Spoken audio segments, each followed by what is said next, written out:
sit down. Interrogation, observation. It's funny, every time I see that on the call sheet, you know, it's like, okay.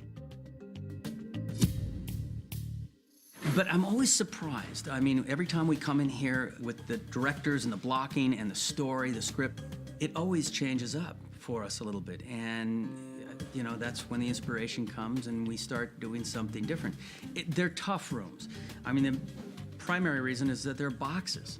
I mean, if you were to pan around this thing, it's just a big, plain, sort of taupey gray box. That's all it is.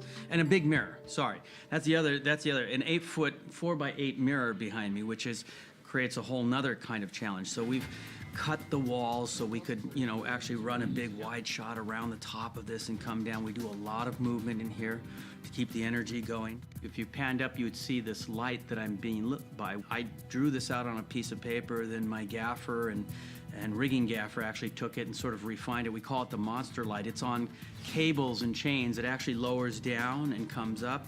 There's many, many circuits in it that all dim up and down. So because it's this plain room, it's hard to hide a light in it, especially in wide shots. We've had to be inventive, you know, the mother of necessity, to become inventive. We're in this plain Jane room. I remember you. Riva. Visa. No. Tiva. Ziva. My name is Eva David. Oh, yeah. Ziva, the icy Israeli. I followed you to a hotel pool once. Clearly, I made an impression. Cannot say the same about you. I really feel like these sets they're intimate and they're small and they're dark, and that says something about me. I like close little, you know, comfy spaces, and I do feel like these sets are really some of our really great work is done here, and it's always intimate and it's always, you know, intense and all that. I'll say this, without saying a favorite, as much as we hate writing in this room, actors do wonderful things in this room. We'll write those scenes, or the confessional, or those scenes where Gibbs gets in their face. Some of our best dramatic scenes, not just our episodes, every writer's episodes, there are some really good dramatic scenes in here. You got caught!